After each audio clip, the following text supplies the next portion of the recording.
Sometimes things just don't go our way out on the water, kind of like some of the things we'll see in this week's episode of Boneheaded Boaters of the Week.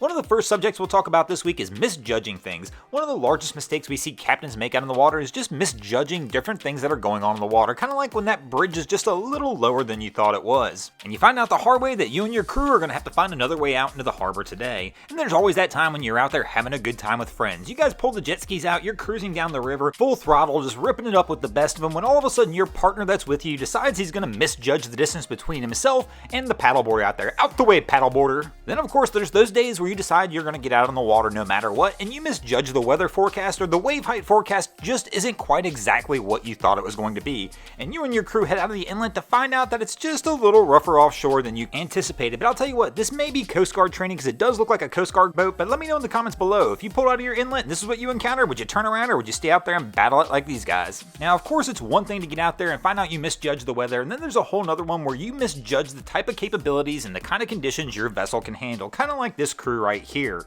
Now there might be a little more to this story because it does appear this vessel's also taking on water somewhere for the bow to get this low, but my favorite part of this clip even is right here. The captain actually turns back to the person who's filming and says, "Hey, did we ever find the life jackets?" This is most definitely one of those items they probably should have located before they left the dock. Now that the boat's sinking, it's probably a little late. Then of course there's always one of the easiest things to misjudge, and that is tide, where you start rolling back through a waterway you came through earlier in the day only to find out that waterway is significantly less deep than it was when you passed through the first time. And here you can look, our crew actually took a ride on this one. The boat's going away on its own. And of course now this event actually turns into a race. That's right, the boat is now going to try and race its way away from this crew, and they're going to do their absolute best to get to the boat as quickly as possible before the boat gets away from them. If misjudging tides is number one on the list, number two probably is like our first group we saw, and this guy right here, it's the low bridges, where the bridges just can't be calculated correctly.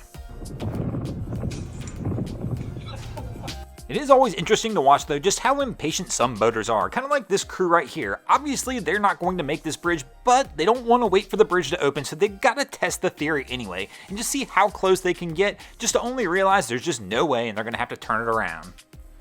Our next subject we're going to talk about this week is going to be trailering, and oh the fun and excitement this brings into your boating lifestyle as well, kind of like when you get out there and you forget to put that outdrive up. I don't know how this guy's missed this one though.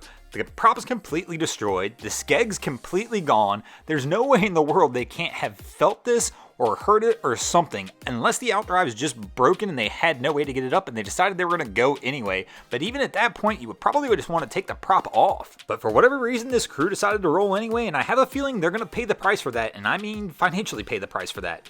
And then there's always those times where you need a little assistance getting your boat out of the water, and somebody's always willing to help. Oh, he rips that car off.